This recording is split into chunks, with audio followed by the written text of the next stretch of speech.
And there it is, the border to Gregisland, known affectionately as the Dower Fens. It's nothing but stinking bogs and marshland from here to the sea. Can't say it appeals to me that much, but for the Bregas it offers privacy and freedom that is rare to find in most of the Empire. The locals can be a little eccentric and wary of strangers, but they are a proud and stubborn people. You have to be to make a life in such a hostile environment.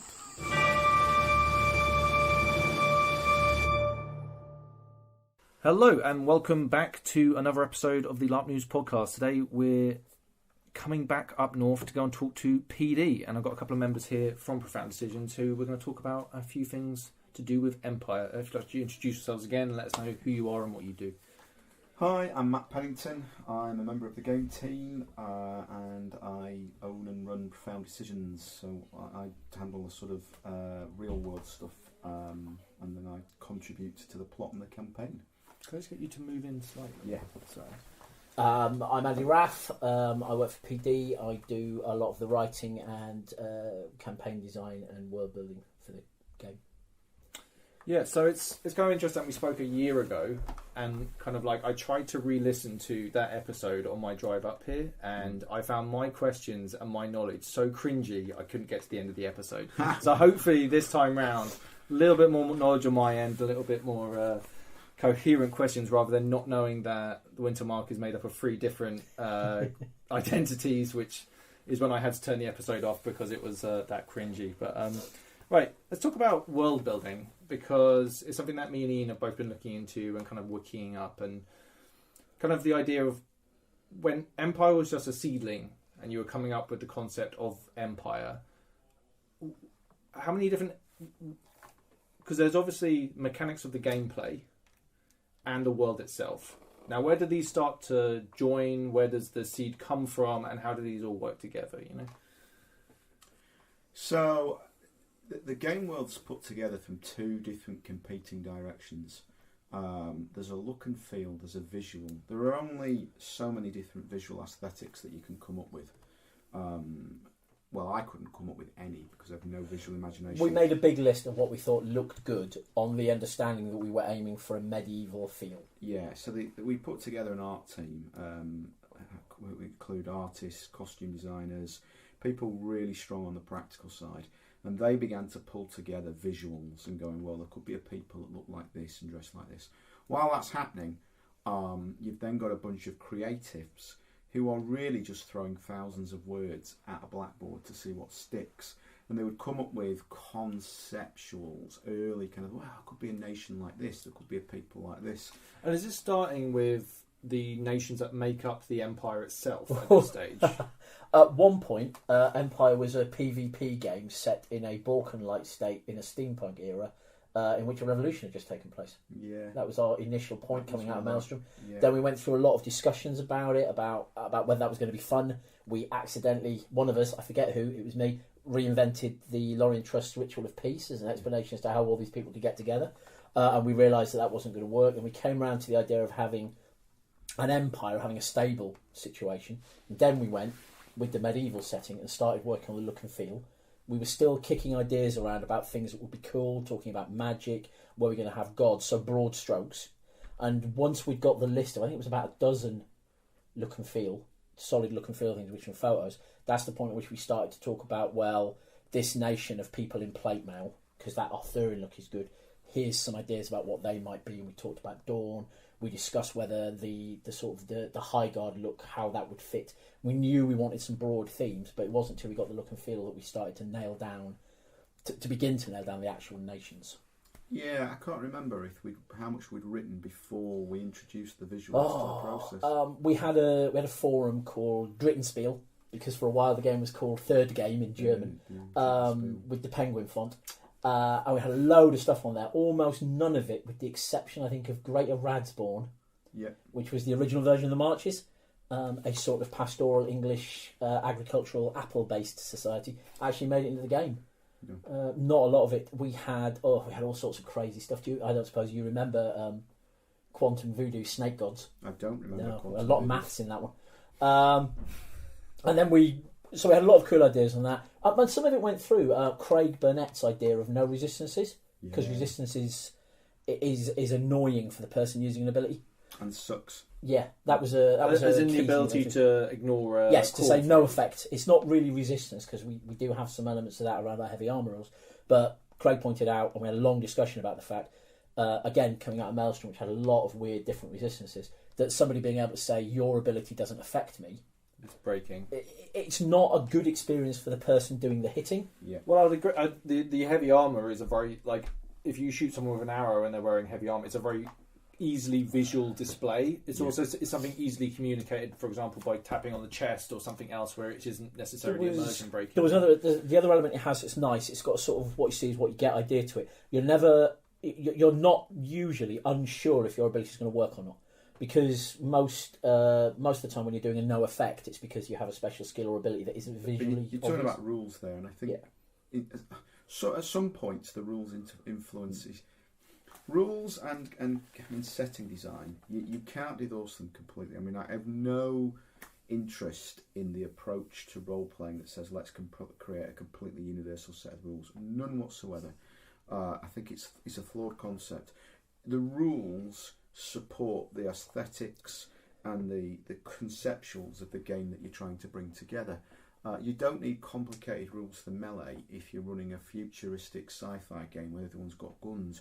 The rules are designed in tandem with the world, because you look at the concepts and the things that are coming together in the world and go, okay, well, the rules can support that like this.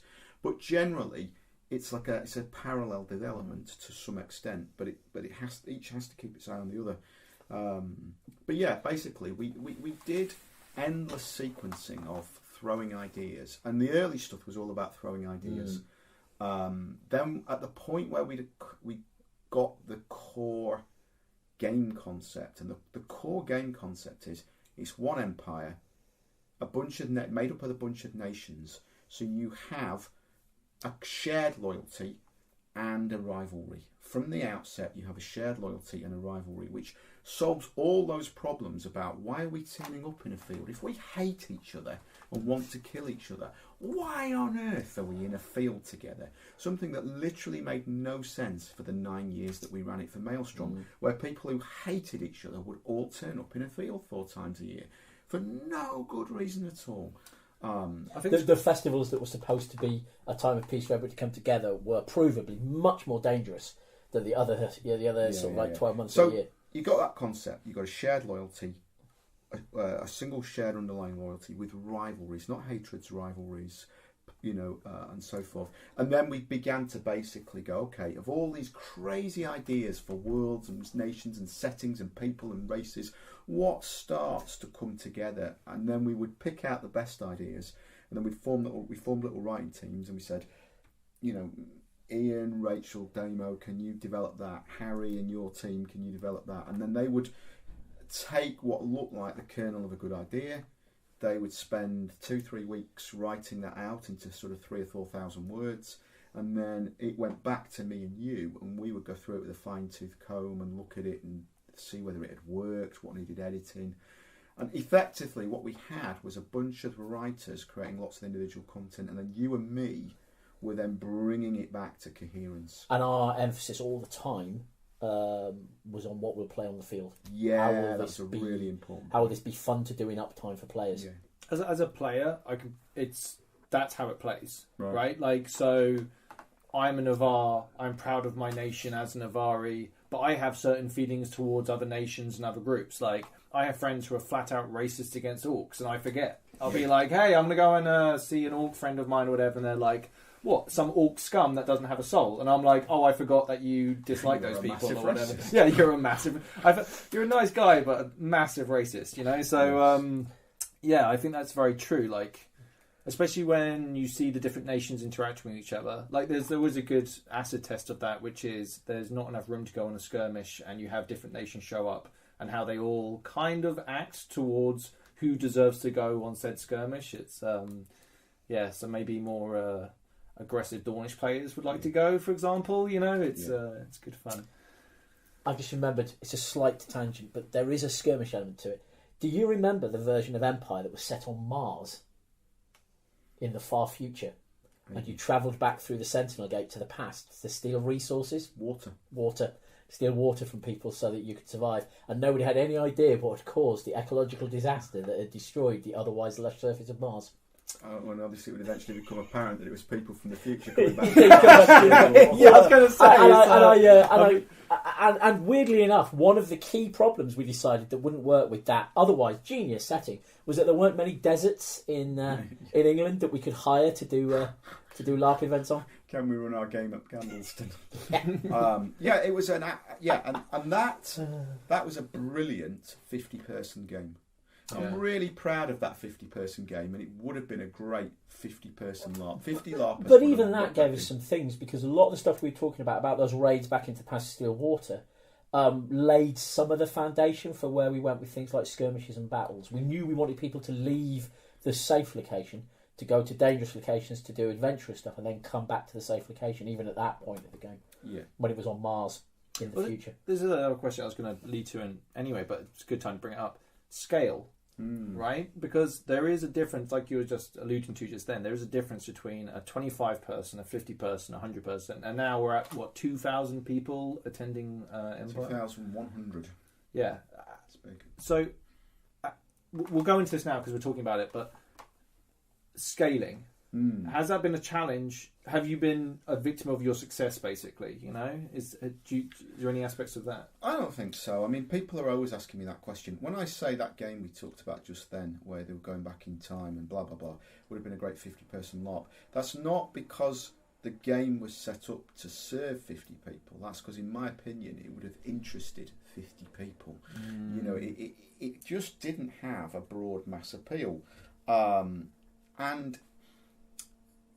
So there's two parts to game design. One is how many people will want to play your game, and two is how many people do you want to play your game, and those two are very, very different things.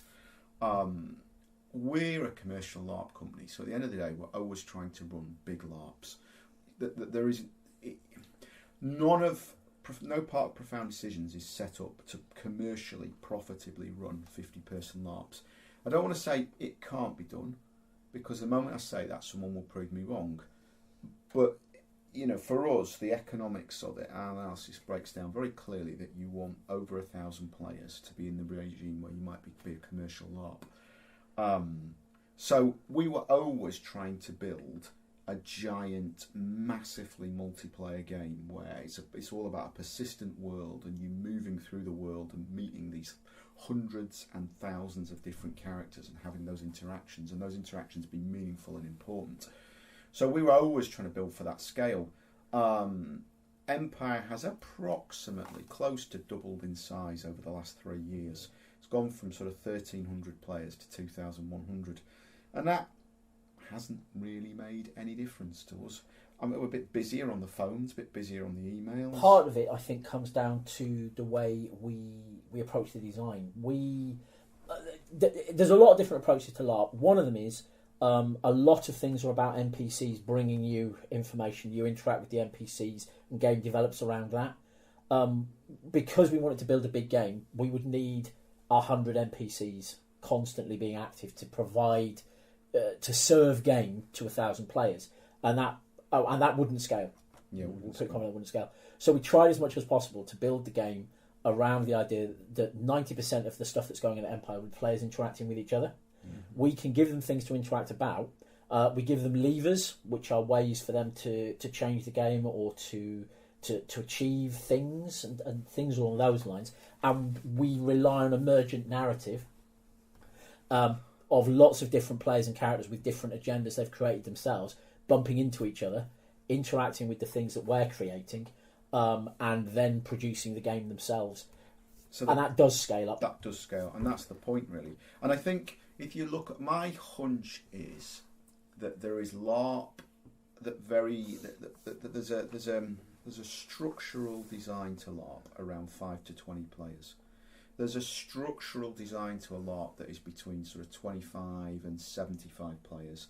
There's a kind of LARP around the 75 to 150 people. And then once you're past that, if you've designed your game to have more than 150 players, I don't understand why it would suffer if there were suddenly 2,000 players, because it was designed with players interacting with players. If you've done your job right, and that is my opinion, then it will be designed with around players interacting with players. At which point, the more players there are, the more interactions there are, the more game is.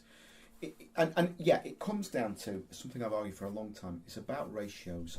If you go to a 20-person LARP, there's probably 20 players and maybe 10 NPCs.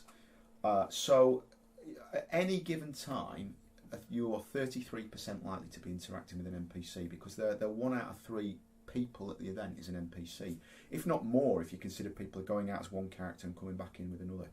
The majority, therefore, of your important interactions will be with an NPC.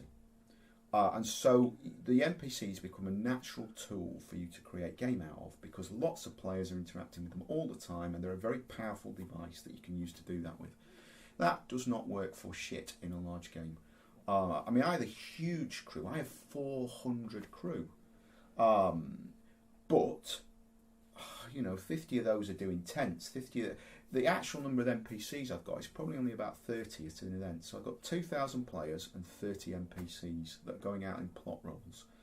So you just need to run the statistics through your head and realise probably many players will never meet an NPC the entire weekend. So how are you going to keep a person busy through their interactions with your NPC that they're never even going to meet? Never going to meet that character. The important interaction in a massive fest game is players with players, and if your game is not built from the ground up with the understanding that those are the important interactions, then you're not building a fest game. Well, that was a question from Matthew. I'm going to butcher your surname, sir. I apologise. Sledgeman. He's actually from South Africa. Right. So that's kind of cool. So there you go, Matthew. I hope that helps you with your own games in South Africa. So that's pretty cool. Yeah, if you're interested, Matthew, in those kind of, I could talk for hours about these kind of design and does. Yeah, so feel free to drop me an email if you want. You've got more questions on that. There you go, wicked. I found the. So when you're building. So we've got the empire, right? Mm-hmm. You've got your nations. We went through different themes and how they maybe interact with each other. How do you design the history of the empire? Because there's an extensive canon on how the empire got to where we are now, or at least when the empire started. How do you going through and building a history for a fictional world? So let me think. We had a lot of phone calls. Once we'd settled on the idea of an empire, we talked quite a lot backwards and forwards. We nailed down 2 key events. We knew that we wanted the empire to begin with an empress bringing people together at a time when humans were being threatened by orc barbarians. Yep. And we knew we wanted the game to start with the throne having been catastrophically emptied, because that gave us an opportunity to use, the time of crisis? I forget what we called it. We came up with some bullshit name for it that explained why, under certain circumstances, if an empress had been killed on a Thursday and all of her friends had also been killed on a Thursday, then we emptied all the positions and everybody got to elect their senators and generals again. And then we used that for about a year as an excuse for every change we wanted to make. And then we used it for another year when it was starting to get a bit tried out. So those were the 2 bits we knew we wanted. We knew we had a bit of a theme. We talked a little bit about how some of the humans would have different origins, because that would allow us to shake things up. And then we left the history until after the writers had done their pitches on their nations. And one of the things we wanted from all of them was a history. Yeah. And obviously they were writing those in isolation, but that gave us a number of different approaches. Like hooks in those stories. Hooks, maybe. Yes. A lot of the writing of the wiki is about creating hooks. And then we sat down over a weekend and banged our heads against how we can make all these different things line up. We did edits and similar. And then that gave us a framework for the early history of the Empire and the prehistory of the Empire in some cases, like Highguard arriving on the boats, for example. Correct me if I'm wrong. The Empire started with Highguard arriving on boats in the north, and then Highguard arrives in the south. Oh, sorry. On the Bay of Katazar, and that's a point where people say that's when the first humans are here. But obviously, because we like a bit of political satire, there's thousands and thousands of humans already living here, but they don't really count because they're not the Highguard and they haven't just turned up on boats to create a new colony. So all the Navarre and the Suak and the Urizen and the Varushkans are sort of, the Yushkans are looking askance at the idea that the Highborn is the point at which people start civilising the area. The Vard and the The Vard and the Steiner come later, but the Ushkins are already here. Have you not read the bit about the people of the North and their complex scholastic origin stories, as per a 4,000-word document on the wiki? I've probably read it, but I thought, I just thought the Vard and the Steiner fell to earth before the. No, they come later. Well, it's interesting because this is what I wanted to go into. Even reading through some of the historical aspects to it. I can't remember. You might be right. Even I can't keep it entirely straight. I think. Let me think. We don't mention Highguard or Dawn in that particular story. We do mention Navarre, because the Vard and the Navarre have a tussle. Point is, we don't know, and we'd have to check. But one of the things is it's like real history. Going through it, like Ian's working on something at the moment, which is like a history of the Empire, and there are vaguisms lost in the memories of time, right? Yeah. There are versions of events, but they could be very, very... As our own ancient history is, you have to take everything with a pinch of salt. Yep. Is this a moral story, or is this a real story? That was an early historical event that we nailed down. Not exactly when it happened, but we knew it had happened. God bless Nicovar. Mm-hmm. Yes. Nicovar burns down all the libraries, means that we don't have to create a D&D style campaign guide that details every year of the history back 4,000 years. Yeah, it was a brainwave that gave us an opportunity to just burn all the documents. Also, there aren't libraries everywhere. And nobody's got the internet. So we were intentionally able to leave big chunks of time vague, so that we could either go back and develop events in them later, or plot writers can go back and develop events in them, or better yet, we can just leave them with unanswered questions and let players argue about what their characters think was the important thing. But to go to your question, I think, the classic has got to be the Vard and the Steiner, who, according to their history, fall to Earth. They literally fall out of the sky, and that's how they arrive here. Is that true? Well, that's an interesting question. I'm not going to answer that now, neither in a million years.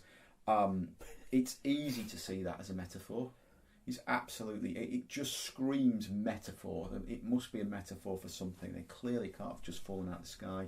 But equally, this is a fantasy setting, and me and Raff are quite deliberately contrary at times. The Steiner and the Vard get a lot of the press, but we shouldn't forget that the Suak claim that they are descended from a magical woman on a mammoth who comes out of the frozen north, and half of whom's children turn into seals. Yeah. Which sounds like a metaphor until the Hilger plot starts to develop, in which there really are shape-changing seals in Surma Suak. Who regard the Suak as their brothers and sisters. As their relatives, and it raises questions. It kind of gives you the ability to add plot now that might be relevant to something that is vague, or something that could be controversial to a different nation, right? Their versions of how things happened might well turn out to be something very interesting. We were building for the long term, so we've put some obvious mysteries in that we knew we wanted to develop over the course of the campaign, and a couple of those are only really beginning to come out sort of 7 years in, and they're not the big ones either. Well, one was quite big, but not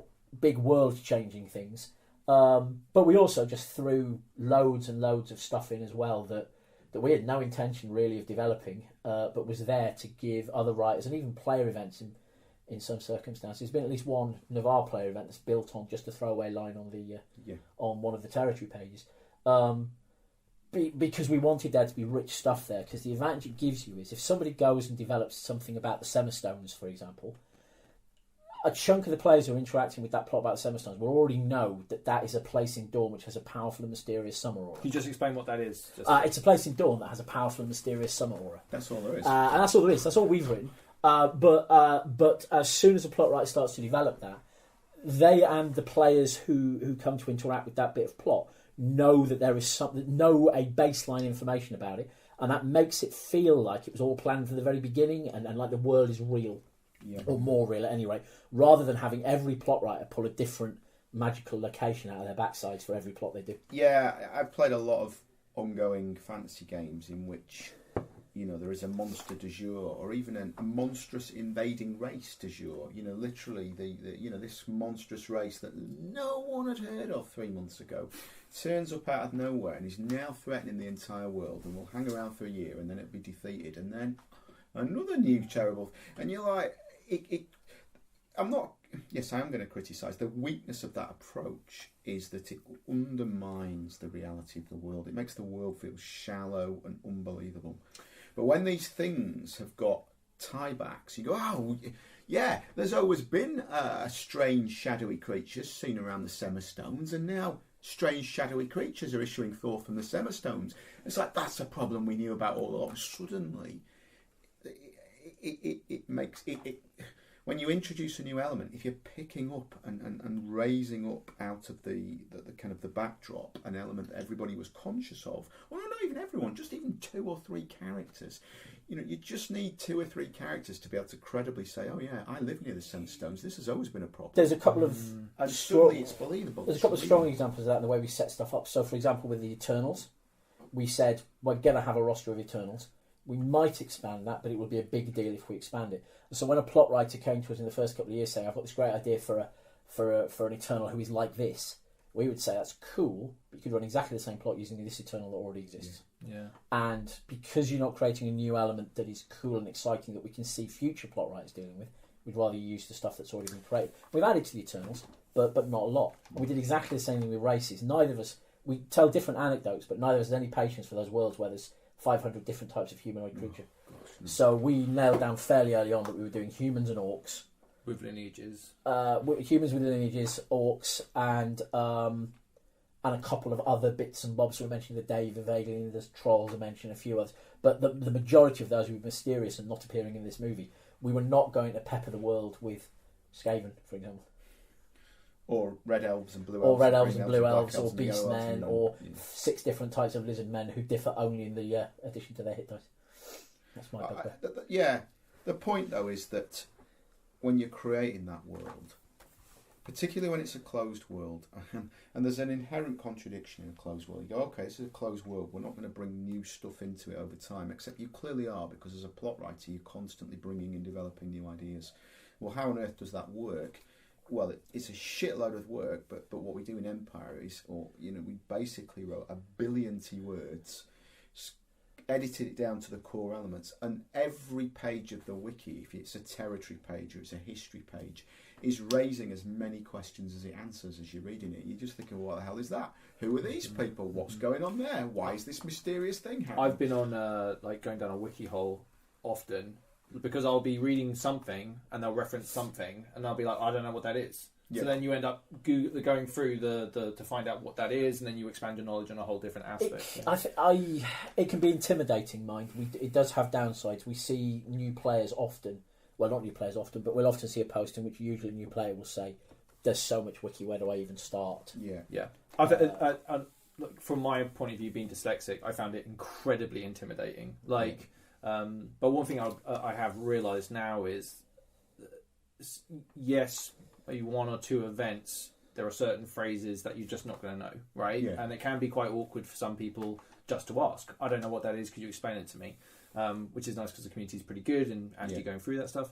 But I've learned a lot through the game, right? So by interacting with people, having plot devices actually affecting the world that I'm living in makes me learn about different things. Also different people's opinions on things, because there's a wonderful fake news vibe when you're actually at the event, where different people will tell you the same, something happened, but you'll hear vastly different versions of those events, Yes. And Andy, thank you very much for doing your Foreign Nations YouTube channel. Yes, I discovered I could make videos on my phone, and then I thought I'll start with the Foreign Nations, because diplomatic plot is not something I think that the majority of players, it's not an obvious thing for people to know about, but it's something that was very much in our Winds of Fortune over the last year. I've got the Jarm one to come. I was putting it off until the end of the year because I knew there was some Jarm. Best Foreign Nation. I knew there was some Jarm developments coming. Once that's finished, I've been chatting with the people about which they prefer, and we'll either do Nations of the Empire, which I think is a little risky, or it's been suggested that an Eternal rundown might be interesting. Because again, really that's an element of the game that not every player. That would be a great chance to just get some core concepts about Eternals across. Like, if you cast a ritual linked to an Eternal, the Eternal is doing you a favour, you're not doing the Eternal a favour. There's a lot of different ways we can go, but I can get another 7 bits of content out of that. It's all about content. Oh, no. Quality over content, Yeah, like the Foreign Nation. We spoke briefly before we started recording, but the Foreign Nation game is kind of has absolutely taken me and off to a different thing. You know, it's learning about them and the world that we're living in now, and where the Empire's potentially heading into what could be. I'm not going to say the First World War because I'm assuming there are potentially wars, ancient wars that we might not know about, but there is a kind of gearing towards a larger conflict. I mean. Right? Arguably, you need to be at a certain level of technology to have a world war. Just to get people where they need to go, right? Yeah. I'm not sure really. And there's an argument about what actually constitutes a world war in a game like Empire. We are unlikely to be sending imperial armies across the seas to fight in France. I think, again, I'm not knowledgeable about history, but I think when was the Japanese invasion of Manchuria? That would have been like mid-30s, early 30s, yeah. And as you put, so they took over, they had Korea, then they had Manchuria, and that's, I think it was 36, 37 when they actually invaded China. Right. So that was the big send-off that actually kicked off that whole regional war, you know? Yeah, is that part of the Second World War? I think the point is, I think I'd argue the real lie is the First World War, because it clearly isn't a world war. I can't. The First World War, the theatre that everyone is familiar with, is the kind of the European fault line. I know there's an attempt to open up a front in Gallipoli, and there's soldiers from all over the world, and I think that is the argument for why it's a world war. You know, there's Anzacs and you know, the British brought soldiers in from all over the world. But if you look at the Second World War, you know, America is fighting in Europe and it's fighting in the Pacific. So Germany is fighting in Russia on the Russian front, and it's fighting in Europe, North Africa. So nations are in multiple theatres, and I think that is a definition of a world war that you won't see in Empire, because the technology doesn't support it. The Jarmish are not going to put 4 armies on the Bay of Catazar, or 4 navies on the Bay of Catazar with armies on ready to roll.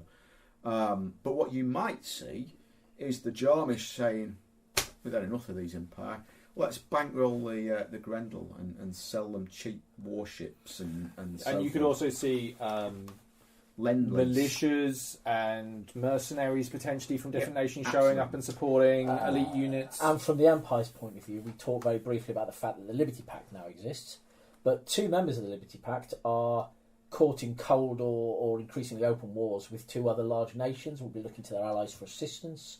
So the Empire is likely to see a sort of a political and economic crisis, as it is called on, to try and help people fight the Jarmish over a country they'll never visit. Let's stop for a second. If you're unaware, the Liberty Pact is a treaty made up of nations that are against slavery, effectively, or receiving profits from slavery. So effectively, if a nation has slaves, then there is a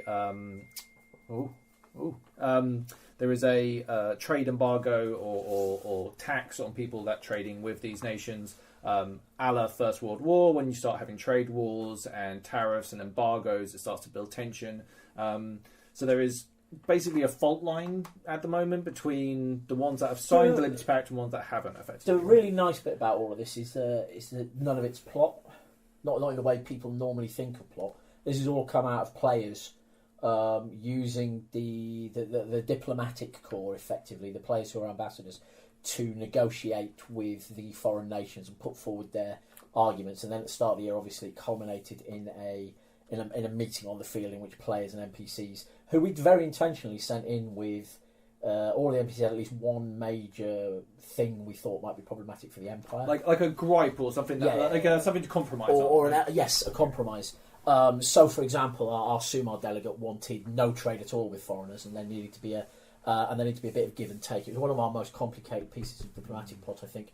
And then we just left it to the players, and they came to their final Liberty Pact, convinced the NPCs it was a good idea, signed it all up, and created this first international association of nations, which was brilliant for about 25 minutes. And then more problems started to develop in it because we can't help ourselves. Yeah.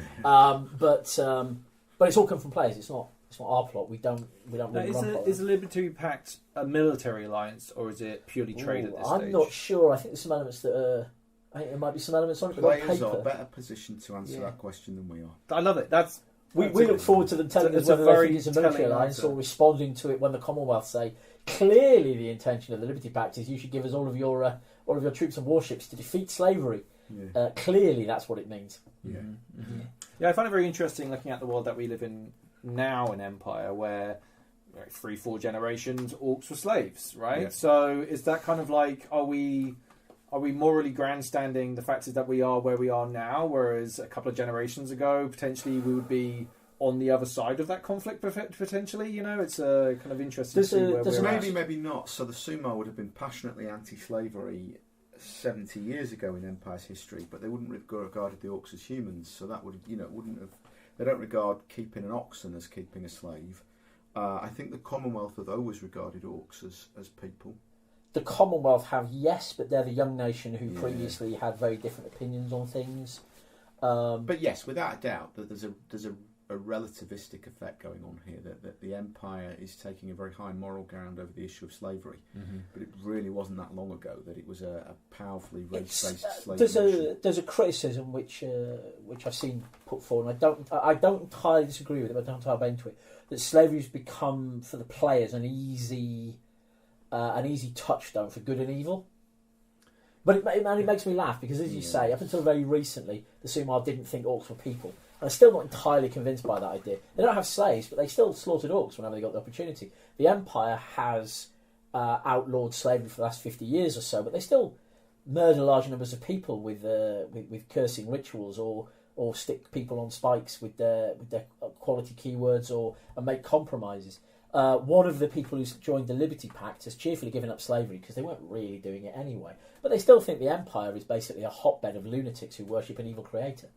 Good and evil is more complicated than slavery. It's just, for us, it's a social issue kind of thing. I've seen this happen on the field a few times, where our modern day sensibilities, and this is a very dangerous thing whenever you're looking back at anything in the past, right? Like there are people that we still consider to this day to be heroes, but when you dig deep into their past, they're morally bankrupt under today's standards. Do you think that there's an element of like people's view of the world today affects game? I'll take a controversial opinion. Far less than people think. Interesting. Okay. Far less than people think. The classic is slavery. The classic issue in live role playing is slavery, because whenever you put slavery as an issue into a live role playing game, people are up in arms and want to oppose it. And then people will go, "Oh, 21st century values. It's so tedious," with apparently a complete blindness to the fact that there's been a historical opposition to slavery for 1,000 years. Yeah, I mean, well, yeah, but arguably you could say that slavery for the vast majority of the world was standard operating procedure until potentially, the 1600s? I don't know how far back, but I bet you could squeeze back and start to root through the 14th and 15th century and find various forms of opposition to slavery in the history. Here's the critical point, though. Here's the absolutely critical point. If you want your player base to have a more nuanced view of slavery, economically incentivise them to keep slaves. And the moment you do that, you find all their 21st century, and I'm using air quotes, values start to leak out. Because actually, it's what people are opposed to is people keeping slaves and me not getting any economic benefit from that. Right? If you've got slaves, that's an outrage. A slave. But my indentured servants are paying off their duty to society. Your slaves is an utter disgrace. Matt's referring to one of the early games we ran to Maelstrom, in which the slave trade was an active component that brought you direct economic and it gave you direct economic benefit. The people who didn't have slaves were outraged, but everybody else found. The saddest part was that several of the people who were outraged about slavery on the field were perfectly happy about their indentured servants. Did they use different rules to slavery, those indentured servants, Matt? They did not, because they were slaves. Because they were slaves. It's an odd one. I occasionally get a bit cautious about talking about the real 21st century values is kidding yourself that what you're doing is a moral high ground, and that isn't 21st century. It's actually human quality since through it. I was thinking more of the Briar storyline, the recent one that happened, because that was really interesting from my point of view. Because when I read the wiki, I see Briars as, at the end of the description, they will eventually become extremely dangerous and just start attacking things and people, right? Yeah. So my cold, unemotional head goes, well, they're the enemy, right? Like, you've got to be careful. Why on earth would you give these people the time of day if they can literally be a threat to you? And then we come into, the end of this year, and then all of a sudden there are very real worlds. The Vlorn is affecting the Briars, and how does that work? Part and there of are that is visual around- symbols and dreams, Part of that is around what lineage is and what it represents. We didn't want to do, as we said earlier on, a bunch of different races, but we still wanted to have our cake and eat it. Races in the fantasy terminology. To have our cake and eat it and still have elves. That's where we started. And so, and ever since I played a Minotaur at Omega, I've quite liked the idea of having people with horns on their heads because they're cool and fun.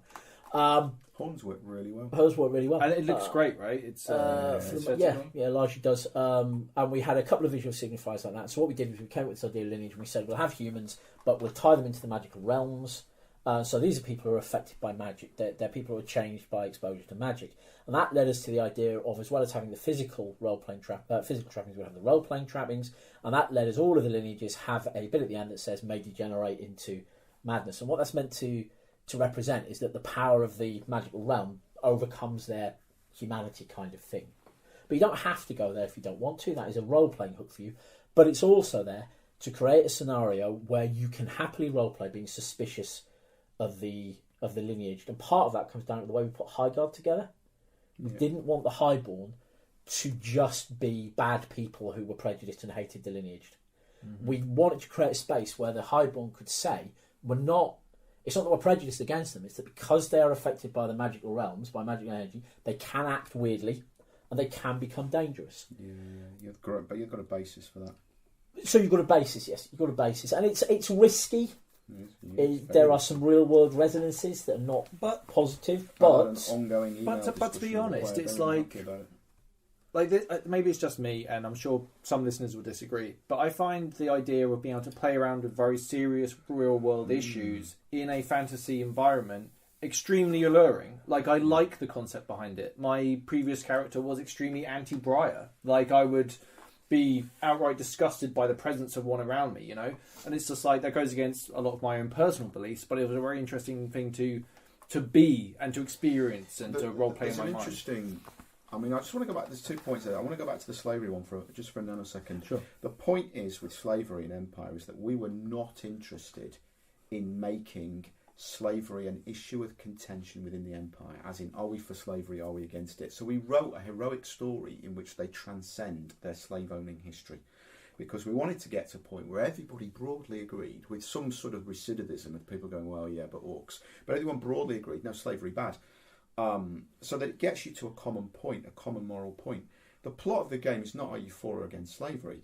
The plot of the game, in that sense, the campaign is, how do you compromise those views when dealing with other nations and other people who don't share them? And what compromises do you make?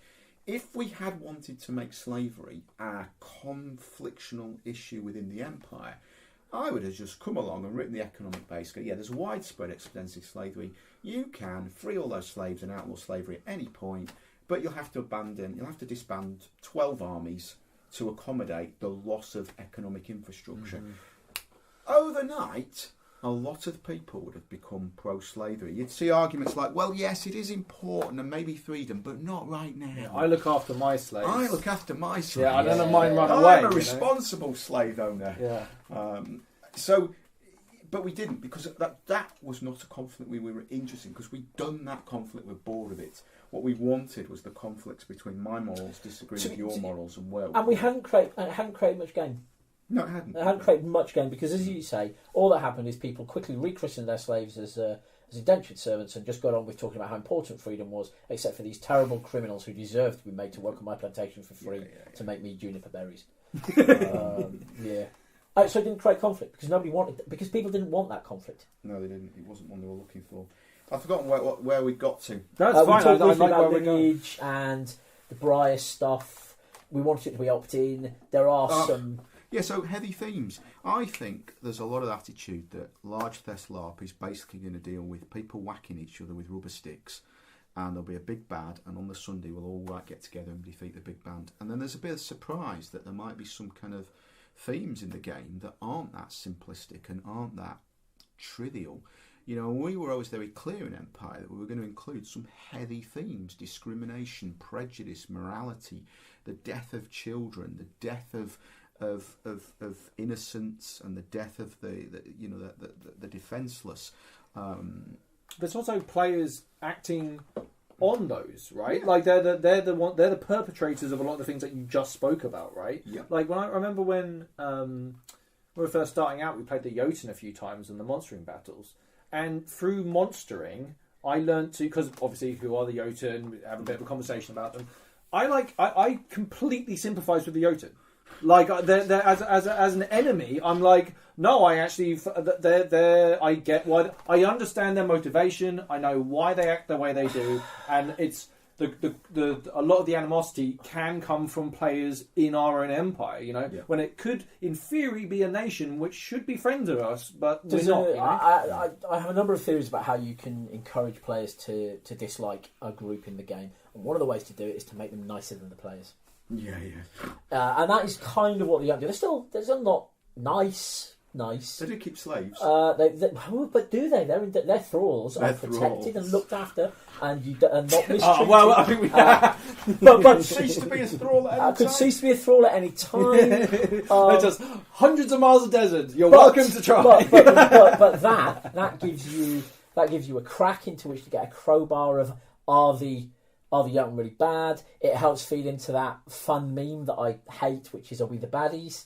Well, no, but that's it's obviously it's a meme and it's maybe overplayed sometimes. But at the same time, there are a lot of grey players. Let me put it that way. A lot of grey players. Like especially since I've been dipping my toe into the political world. Like there are some straight up villains in there who are selfish, who want to push their own agenda. At the expense of other things that are maybe beneficial to the Empire. You know? Almost like the real world. Extremely like the real world. In fact, the politics game is so much like the real world. I kind of went in there with very childish impression. I'm going to go there and I'm going to give a really good pitch and then they're going to elect me. You know what I mean? And there's so much more to that game. You know, like we did a whole podcast about it. We spent a year, I think, trying to do a diplomacy podcast, and at the end just gave up, and Matt used a lot of modern examples of political scenarios. The Brexit one.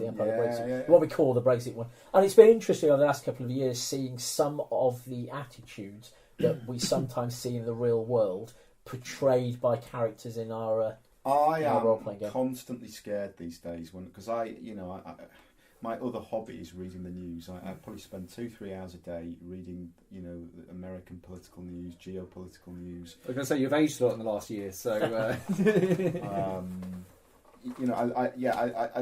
I just that's my passion. But you read it, and half the time I'm thinking, oh my God, this reminds me of Empire. Yeah. Just the parallels between certain characters and things that are happening, and then you see it in reverse where. People will do things in the game, and I think, oh my God, that reminds me of something that happened 2 years ago, and it is. I think it's a real testament to Empire, to both to what we created as world builders to the players. That actually it is that realistic. The first year there was a strong element of mutualism, of us all in it together against the Orcs, and it was interesting. In the second year that started to fall apart, but by the third year it was pretty clear that we now had a number of established players who were putting their interest and the interest of their nation ahead of the interest of the Empire as a whole, and that's when I think the game really started to kick off. A lot of it, I think, owes roots to the fact that neither of us was interested in having evil in the game. I think that the whole concept of evil, even when because I like Joanna Crombie. I don't know if you've ever read any of his books. I'm a huge fan of Joanna Crombie. In fact, I'm just listening to his latest book now. Actually, he's a brilliant author.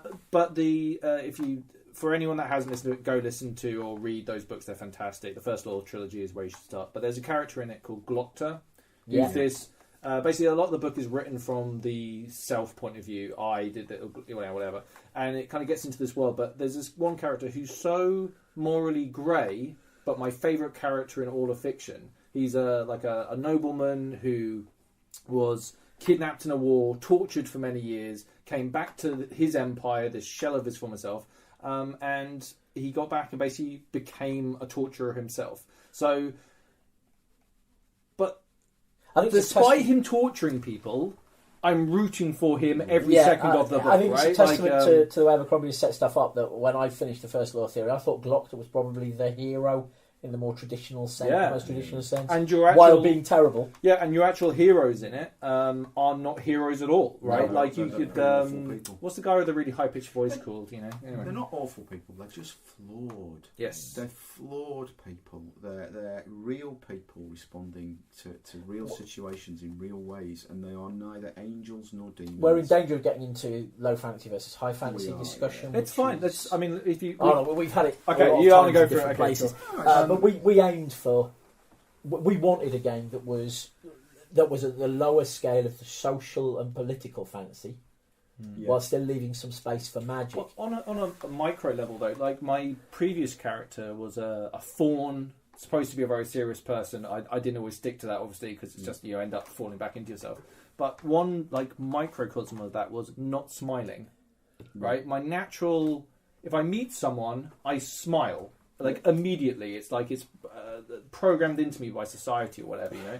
Trying not to smile was so jarring to try and become someone else that it really made me realise, like, wow, how much of me can I separate from to experience something else? And then, like, I threatened a character who was a passing comment for me. I just, if this thing doesn't happen, I'm going to come and get you, or something like that. Something really mean, and I walked away.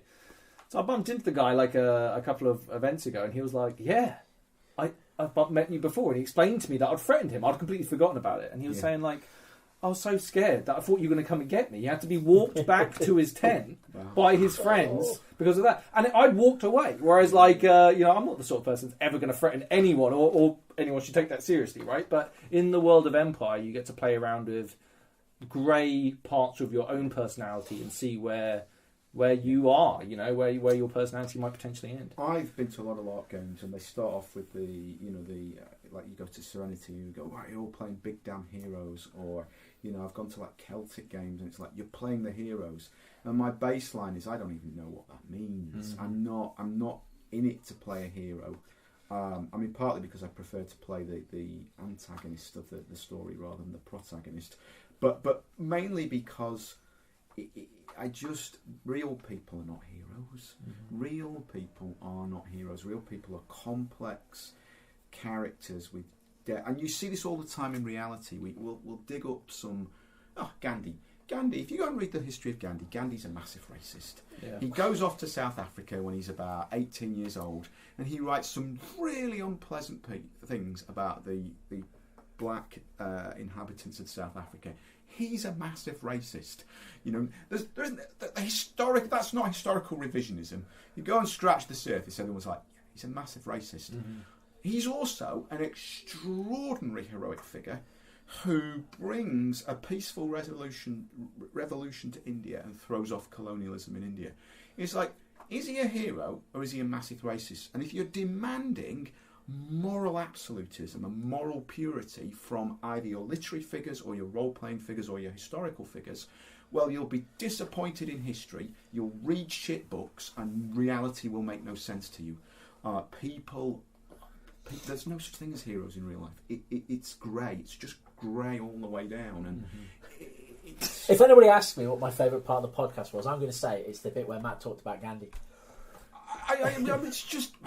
No, we want and we wanted a game in which people would play, because the closer they are to real people, the closer they'll take the game as if it's real, I guess. I think if you dig into Martin Luther King, there's some quite unpleasant misogyny. He was also he cheated on his wife a lot. And it's like, my God, Martin Luther King. It's John Lennon. Nothing sacred. John Lennon wrote Imagine, and then you play that to someone for the first time, and that's the most beautiful. Isn't it wonderful? Yeah, he's a wife beater. So, like, does that change the song? Right? It's moral absolutism. If moral purity is your, and the thing that frustrates me is that's people's starting point. It's like, well, anything below absolute perfection is just not acceptable. And it's like, in reality, we all want to aim for up here, but we need to understand that no one ever gets up there. A nice thing I think about Empire, and a testament to our player base, is that you can play somebody who is a hero. You can play that kind of straightforward, heroic character. We encourage people from Wintermark, for example, constantly to do it. But you're doing it against the backdrop of people who will make secret under-the-table deals with Druge and arrange for you to be sent on a suicide mission to get you out of the way so that they can present you as a martyr. And that is just players playing their characters. So you can play the hero as long as you understand that you're in a world where heroes get killed. To pick another modern day historical figure, John McCain. For those who aren't familiar with presidential candidate McCain's history, he was captured in Vietnam and he was being tortured by the Vietnamese, and his family, who were very, very powerful back in American politics, did a backroom deal with the Viet Cong to get him released. And he said, I'm not going without the rest of my men. Now that's heroism. Whatever you think of his politics, completely wrong. That's heroism on an astonishing level. But you can only reproduce that satisfactorily in a game world with the real understanding that he must have been aware there was a good chance that that decision meant he was never leaving. Yeah. It's easy to look afterwards where he comes home and everyone pats him on the back and goes, my goodness, you're heroic. If you know triumph is inevitable, heroism is impossible. In fact, I find that really interesting on the battlefield, because there are a lot of players who talk a good game, and when the shit turns south, they're the first to run. Do you know what I mean? And it's just like, it's quite interesting to see how... But on the flip side of that, there are people who surprise themselves and step up and become leadership through their own force of personality that maybe even surprises themselves, you know? The Empire is a low fantasy world. It does not let you role-play being a hero, but you can be a hero. You just can't pretend to be one and get away for a long time. There's a fascinating turning point in the campaign, in my opinion, which is and it's great that it has a name. It's the Battle of Ika's Tears, where the Empire slightly overconfidently storms onto a field expecting to find a couple of people in big foam costumes, and instead encounters a transit van style sized war rhino that rampages back and forth across the field, crushing people. And the numbers of dead are hard to say exactly. People throw out numbers like 100, 150 players lost their characters on that battle to the Thule, and the Empire was forced back in disarray through the Sentinel Gate. They suffered a crushing blow, and Wintermark, to my understanding, still sing songs and tell tales about that unspeakable defeat by the Thule and their war rhino. But I think it was at that point that it really crystallised that we were not running a game which you would win. Now, and there's an interesting consequence here. It has a really fundamental consequence. So there's a subtle rule in Empire. We get asked this often by the players. We should put this on the wiki.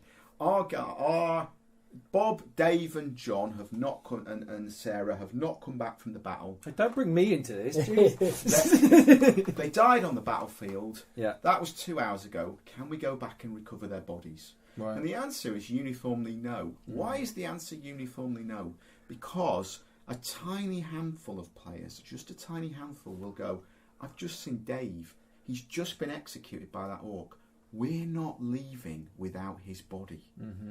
If you know, you can go to the organisers 2 hours after the battle has ended and say, can we go and get Dave's body back?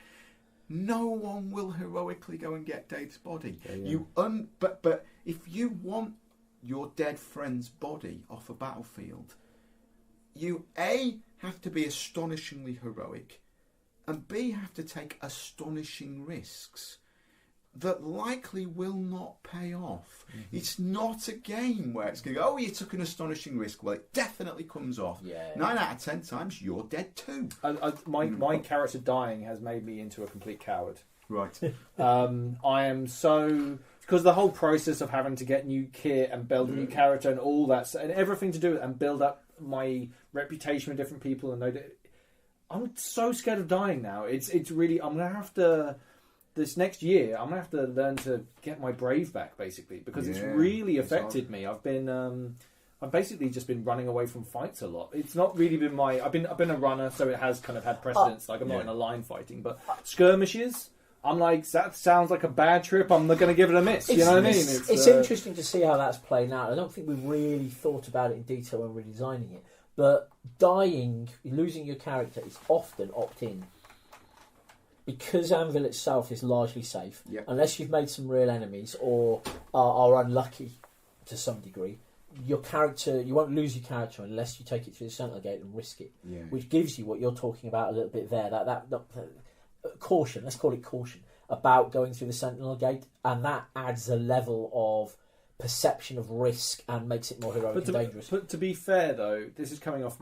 We spoke about it on the last podcast where we were talking about drive it like you're renting it or whatever. You know what I mean? Yeah. But that was in my mind. Everything I did as my previous character, Irfan, I was rolling the dice every single time, pushing my luck, being the hero, right? Like being the person that stands aligned to rally troops around him, to push the weak flank that might expose myself to do it every single time. And I survived event after skirmish, after major battle, again and again and again and again and again. And then I act surprised when I actually do get down. Do you know what I mean? Like, it's like, when you're lying there and you've actually gone down, you're like, no, I did, this is... I deserve to be here. There's no... I'm not unlucky. This Fate isn't has something... caught up with you. Yeah, exactly. You roll the dice too many times and then double ones come down and then that's you, basically. Snake So, We want that because if there's no chance of that happening to you, then everything you've done previously becomes a little more hollow, I think. Without the fear of failure, there can be no triumph of success. There can be without the lows, there are no highs. And that, for me, has always been a theme of all the live role-playing games I've ever been involved with. I don't ever want to play a live role-playing game where I didn't think the fear of failure was actually genuinely real. We had one of our dogma for plot writing is, do not threaten to end the world. Why can you not threaten to end the world in Empire? Because PD have, at this time, no interest in ending the world. So don't write a plot where the world might end, because we're only running that plot if the world might end. Oh, could I actually... like, this is without actually... fear, listener questions. Sorry, listeners, by the way. I will try and get through all of you. So this is from Samwise Samuel and from a good friend of ours called Robert Burden. Yeah. They're very similar questions, so I'll kind of group them together. Is there a timeline for Empire? And I like this from Robert, though. Lots of us have backup characters when our current one bites the dust. Does PD have a backup game waiting for them when it runs its course? Well, I think now's a good time for us to reveal our upcoming... No, go on. Don't even... Andy, why would you even do that, man? It's mostly Blood Bowl, but anyway, go on. Blood Bowl, yes. First of all, let's throw some Talk about rolling dice. interesting numbers at the wall. The first game we ran commercially was Maelstrom, and that was developed in four, maybe 5 months, and cost about £15,000 to develop and launch. And we ran that for 9 years. The next game we developed was Odyssey, and that took 18 months to design and launch, and we spent about £50,000 launching it. It cost about £50,000 to launch. Then the third game we created was Empire, and that took 3 years to develop. 3 years we worked on Empire before we launched it, and that cost around £100,000 to create and put live. So the point is, by that kind of progression, the next game that PD create is going to take somewhere in the region of 5 years to create and cost around $250,000 to launch. And what I will say is we haven't yet started. So we literally haven't started, and it is a minimum of 3 to 5 years to develop that game. But So I feel like there's going to be like, I don't know, the same, like when I'm writing or doing something creative, or even when you're doing plot for Empire or running Empire, I'm sure there are little seeds inside your mind now that are kind of looked at and themes and general stuff that you might want to play with in the future, right? Like for me personally, it never really switches off. You know what I mean? There's always something that I can link into something else, you know? One of there's 3 acid tests with an LRP game. The first is, are players, even unknowingly, starting to get bored with this game? That's point number 1. Mm-hmm. Point number 2 is, have you realised you could run a better game? Have you started to think, you know what, we could run a better game than this? And then the third one is, are you bored of running it? And those are the 3 tests that start to put a little tombstone over a game, because once it starts to fail those tests, once people start going, you know what, the game's just not really going anywhere or whatever, they're losing interest, that's a problem. But the classic is that a game has been around for a while and it's gained too much cruft, it's got too much precedent that's now like fixed and can't be changed, and broken things that don't work in the system. and so on and so forth. And after a bit, you start to think, I've got a much better idea for a better game. I don't ever want to be running Empire and in the back of my head thinking, yeah, but we could be running this, and this is much better. So one of the things we do with Empire is every year we review it and go, what bit of the game would we change and rewrite if we were doing this from scratch, pretty much. I know some players find it very frustrating, but that's why we periodically do a shake up on the rules. We will look, because the alternative is we stop running the game And start running something better. So we will look at something we think is fundamentally not working, or that we're not happy with the sort of game it's producing, and if we think it's merited, if it's not just a minor niggle, we will change it.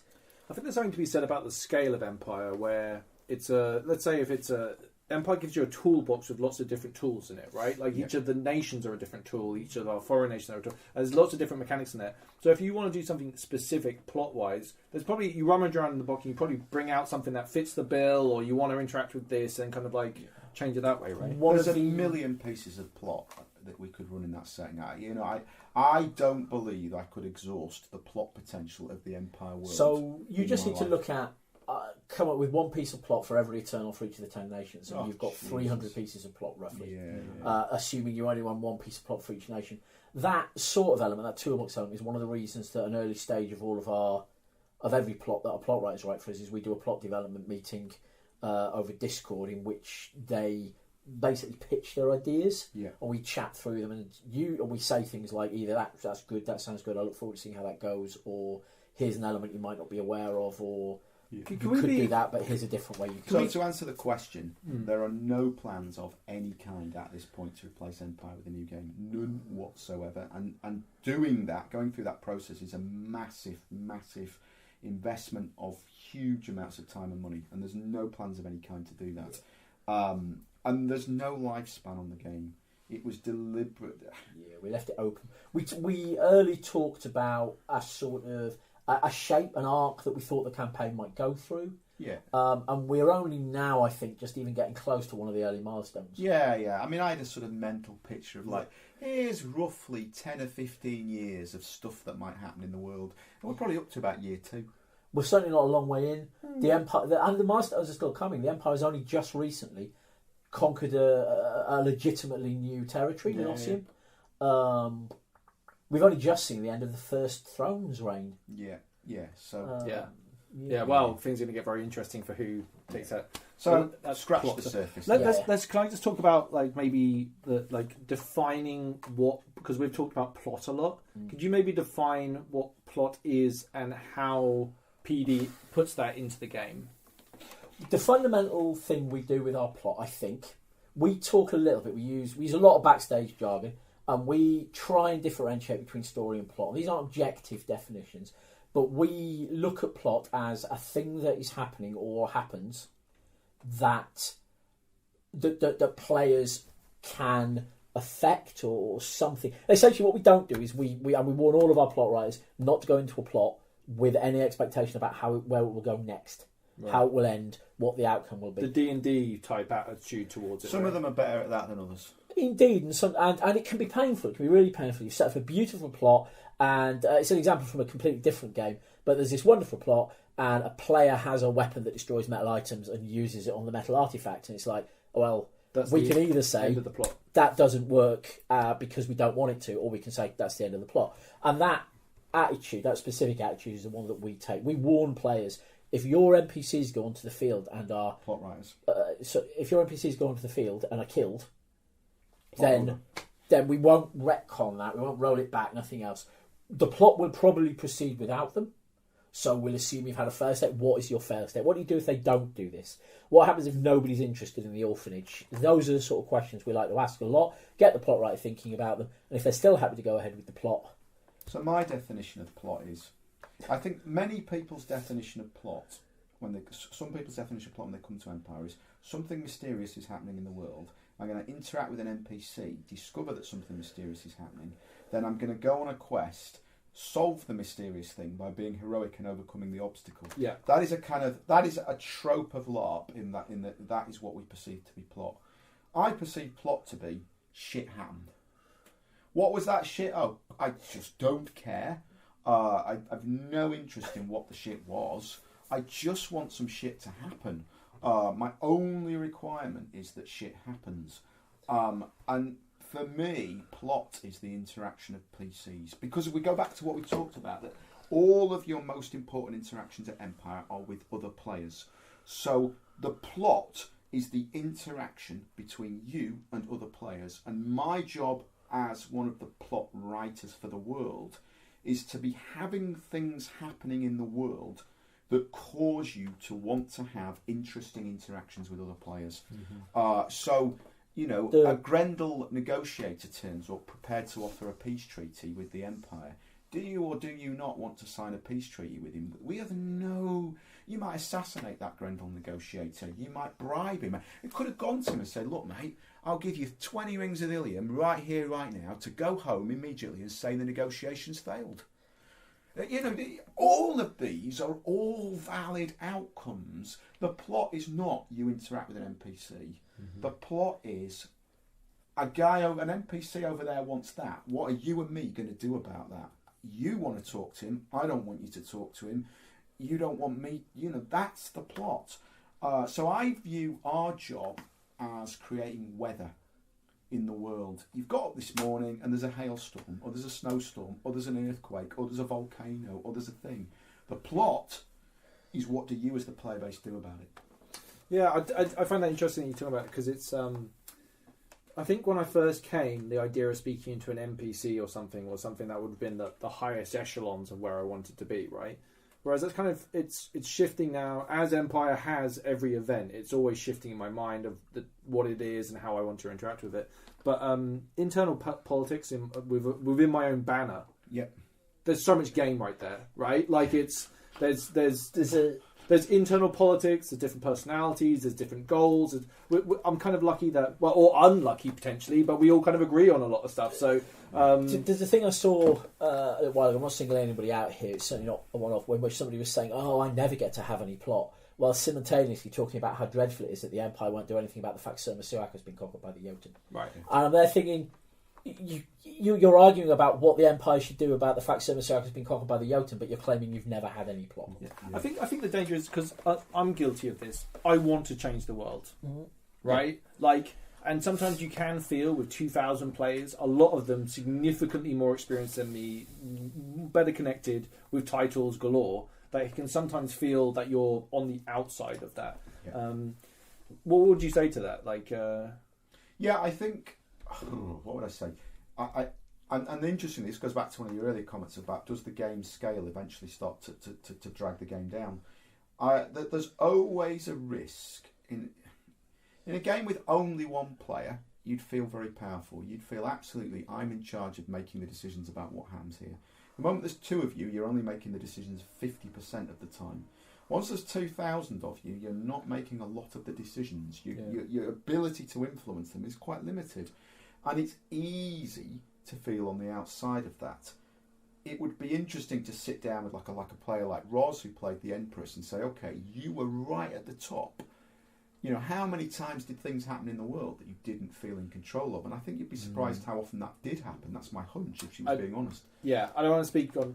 No. Because, obviously... But yeah, the point I think is, I think in a way everybody's on the outside looking in. Everybody is aware that there are thousands of other people. Whether you're the general of the Drakes in the marches, or you are a yeoman in Dawn who's just come here at your first amber with 2 crowns in your pocket, I think everybody is at risk of feeling on the outside. And what you're trying to do is create a really dynamic world where lots of shit is happening, where if you push hard enough, you can at least be involved in those decisions. For me, I kind of think about like it's the journey there. It's the process of that journey, right? It's not that I get to the end, because after my character died, right, you start to ask these kind of metaphysical questions about, you know, who was he, what did he actually achieve, and do all this stuff. But it was one hell of a ride, right? Like, and that was what the important part of that whole experience was to me. It's not the fact how it ended or if it ended. It was the different moments that happened along that journey and what that character could actually allow me to get involved in. Like, so that character wouldn't be what I'm doing now, but so different aspects of the game open and close to me depending on that personality trait or how you interact with those systems, right? I think the point is that you want to try and make as much of the decision making visible and much of the decision making accessible. That's your point number one. My many years ago, first time I ever went to a Fest LRP, I played a military captain, and he was in charge of a small band of mercenaries. And my out of character goal was to get to the big military planning meeting for the weekend.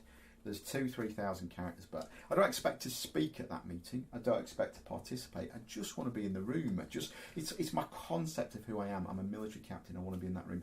I spent 9 months building to that point of trying to get enough connections that I would get a ticket to that room. I got those connections. I spent the whole weekend. The planning takes place on the Sunday of a 4-day event. I spent the whole evening working, and then I lost contact with my invite an hour before the meeting happened, and I couldn't find him. I spent 4 hours wandering the site looking for him, found him an hour after the meeting had finished when he said, "Oh yeah, I'd have taken you in, but you weren't there when I looked." I missed the meeting. I could not get in the meeting. What's my point is, in Empire, you know when the military council meets. Any character can basically wander in and listen. You're not saying you get a seat at the table, because you don't. It's really hard. But if you're not happy, you can buttonhole that general as he's walking out and be like, "What the hell was, we've tried very deliberately to open up the structures of the world and go, the politics is on view. Yeah. I can't guarantee you a say, but you'll know where it's happening." There's a player actually that I would really like to do an episode with, and he creates characters that really affect the world, right? So he'll do something where, like, a couple of different things that he's done. He did a plot where he was kind of against orcs and created a huge hubbub. Everyone was talking about it. Same thing, he did the same thing with Briars, but it creates this huge amount of plot for everybody else who's like, who is this guy? Like, we need to go and track him down and do all this stuff. And it becomes this huge thing, like, affecting multiple nations. And it's just one person going out there and being really good at pushing buttons, but like, it's gives the impression of he manages to give the impression of a much larger plot than just him. Do you know what I mean? Like, it feels like, oh, is there a secret society running around doing this stuff and all these shenanigans? Just one guy who's very smart, playing the game to its absolute hilt, you know? So, yeah, fantastic. Right, let's get into some more listener questions. Right, Phil Forrester, another good long friend of the podcast, he asks, will you ever consider going back to a 4-day event in the summer? No.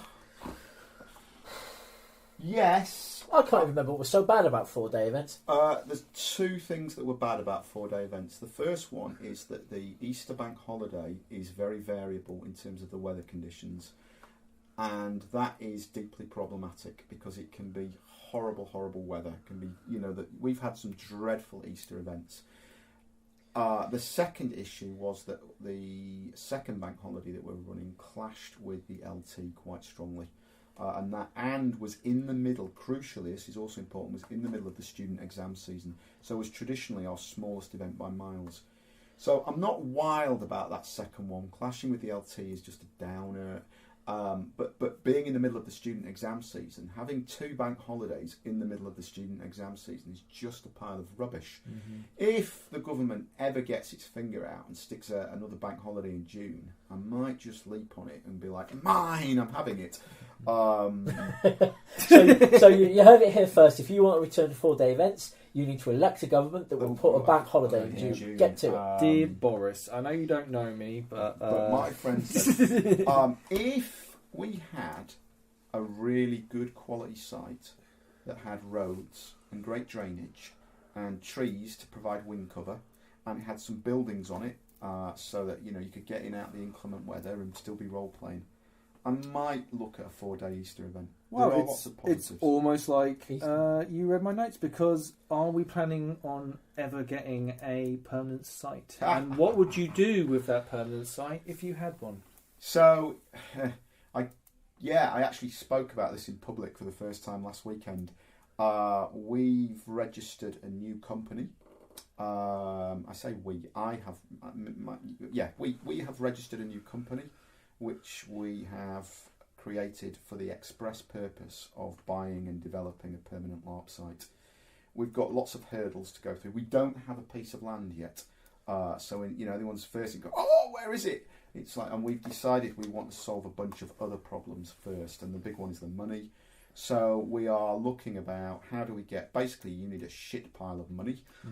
So it's like, okay, so we need investors, and we are working on that. Would you be open, let's say this magical site appeared, it had all the ticks that you wanted to, location, a few other elements that you wanted. Would you be open to the idea of players being able to make structures there or to be able to affect the world, or would that be managed by PD? Yes and no. I mean, first of all, if we get a site, it will, Empire will run 4 times a year there, and we would want to be renting it to the other games for the rest of the year. Yeah. So the first thing you've got to think, you've got to be looking at going, well, maybe that thing's right for Empire, but it's not right for other LARP games. You've got to think about that's problem number 1. Problem number 2 is you've got to think in reverse. Maybe somebody wants to build something that's terrible for Empire but perfect for their game. That's an issue. You've got to and then the next one is quality control. I think if we were putting something permanent on the site, we'd want to ensure that we hit a very high standard in terms of aesthetics and visuals and coherency and so forth. And those are issues about how we handle and manage those issues that we are proactively looking at the moment, and proactively putting sort of working teams together to think about how that is done, how it's communicated, how it's managed, because we want to get that stuff right before the first thing is built on the site. But yes, absolutely. If for those people who aren't aware of it, you should go look up a Canadian LARP site called Bicoline, which is in Quebec. And what makes Bicoline amazing is that hundreds of LARPers come there to create amazing things on the site. Yeah. You won't get a stunning, amazing LRP site without that passion and enthusiasm from the hobby. It has to have games running there that are really excited and want to come there and create things. Otherwise, the cost of those things is just off the charts. Yeah, I mean, personally, I would love to see a PD site, and I'd love to see what you do with it. Like, I don't know what that would be. So it would, but it's like, it's easy. It's a circle of standing stones and a mage tower, after which you can do what you like. Those are the 2 things I have had on. These aren't new things. To be I've fair, been demanding these since year 2 of Mouse. To be fair, I'm like, as long as there's a wooded section with a really nice fire pit area, I'm happy. So like something like that, we can get some benches up. You can imagine amazing things. We've been trying to get a permanent site for 8 years. We came close twice, and it all went horribly wrong. But the growth of Empire has radically altered the financial aspects of it. The company has never been in a better, stronger position. Just never. So it's a very real prospect, but we're going to have to get a lot of investment capital together. We've got to find a lot of LARPers who are willing to basically go, actually, you know what? I'll put my money into this project. So, Matt, I'll check my wallet after this. I'll see what's in there. Okay, Sounds good. Help you out. Okay, because right. So, another question from Phil here. What is more stressful for Matt? Sorry, Andy, you don't get to be involved in this question for some reason. The lead up to is it the lead up to the event or the events itself? Or is it event influenced by the weather? And then another question from Ian Mitchell here, which says, what evil genius did Matt get his infamous weather machine from? So, the most stressful bit is, without a shadow of a doubt, the preparation and release of the Winds of Fortune. That is the bit that is just painful. That, you get to the point where you're working 18, 19-hour days. Because it's massive. Yeah, it's huge. Because a group of players recently they recorded everything. Yeah. Right? And I'm like, it's a ludicrous challenge. And I pretty much had it on my TV on YouTube on play in the background while I was doing a bunch of other stuff. So I was cooking, it was on. I cleaned, it was on. I was hanging around doing whatever, it was on. It's hours of it. You know what I mean? Like, it's massive. I know this is a question you've been asked, but I'd like to jump this in here. We write roughly, very roughly, Charlie and the Chocolate Factory 4 times a year. I looked it up online once. Usually the last job I do after we finish Winds of Fortune is I copy-paste everything into a Word doc and do a word count on it. And it comes out as a short novel. these days. 4 times a year. But Four I times a like year. that. But I know it's a pain for you guys. But from our point of view, it's actually kind of nice because no one's an expert on everything, right? Yeah, like there's It's got enough pros and there. cons. Just very few people, I would say. I'm sure there are people, but Yeah, there's I know so what you mean. much out there that no one can be like, I am the source of all knowledge and I know everything. It's a you know? rich, detailed world where you can be constantly at the event meeting someone going, yeah, but you haven't heard about this. Oh, right. Yeah. That is the stressful part, without a shadow of a doubt. Once I get to the event itself, I often laugh about the fact that I get a lie-in because I'm not having to get up to take my daughter to school for the school run. Mm-hmm. But equally, I can go to sleep at 1 o'clock at night. It's like, it's just a doddle. So the events themselves these days are much easier than the prep. I have seen you look a bit concerned some days when it's been slightly wetter than usual, and The weather doesn't stress me; it just depresses me. That is the one downside. If we get a really bad weather event, it's just depressing. It's 2019. It's outrageous that we can't, control the weather weather. better. Yeah. there must be machines out there, right? Like, Or Zeppelin hangers, but that's a different decision. The weird bit is the weather Empire has not had luck with the weather. Maelstrom, for the first 5 years of its life, was really lucky with the weather. Until year 5, we had just 4 years of very good weather. And then Celestial Gala. Celestial Gala was a big hit, where it was a kind of storm and a snowstorm and blah, blah, blah. And then it was just average after that, but Empire's really struggled. And but we've taken steps. We've moved off the Easter weekend. That has improved our weather. We've moved, so I think if we had a better site, then the weather would be better. And that sounds like the most ludicrous thing you can possibly say. I agree. But actually, if the site was bearing up under the rain better, Yeah. you wouldn't be as aware of, oh my God, it's a shit weather event. The rain is bad, but it's the mud that, It's the that mud. drives The you mud. mad. Well, it's drags you out watching back. the some of the crew going around and fixing those drainage trenches. Yeah. Like I can't remember, is E1 they struggled at our first event, and then the next time it happened again, you could see them and they had a whole battle plan. They'd learned a lot from the previous one. But I can imagine a permanent site, you'll be able to have really nice drainage runoff and have a whole bunch of opportunity to do that. Also a parking area that you could probably manage more than the field, right? Exactly. Yeah, so I think if we had a permanent site, we would have better weather. I think part of the reason that Maelstrom in those early years had great weather is because we were on scout camps, and they generally held up much better under the weather because they were designed and built. So we got bad weather once we moved on to farmers' fields, and effectively people don't really think about it, but actually the reason Empire has bad weather is because we're on farmers' fields. Yeah. And they just don't cope with the weather as well as a proper campsite would. So if we had a proper campsite, if we had a proper site, we would get better weather. So yes, I have. Where did I get that bad weather from? Well, unfortunately, I got that bad weather by doing a deal with the devil for a site. Yeah. Yeah. We've all been there. We've all been there. I said I want to have the most successful LARP podcast in the world, and Yep. I thought great, and here I am now. You know what I mean? It's hopefully it's all worth it. So Your soul is a simple price to pay. yeah. I've never really had much use for it anyway, You so can- it's not like a huge issue. You can always get a rebate if you get buyer's remorse. It's fine. Yeah. I thought I got a good deal out of it, to be fair. But right, Andy, here's a question for you. Okay. Phil again says, what influences Andy when he is down the plot mines?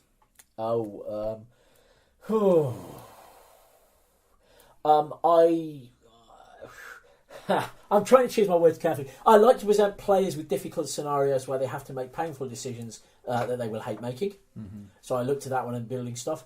I like to get at least one smug Easter egg in that only 2 other people will notice, particularly when I'm writing Winds of Fortune flavour text. I like to riff on fantasy tropes. I particularly like to invert them wherever I can, and also to rip off the words of authors whose work is now out of copyright.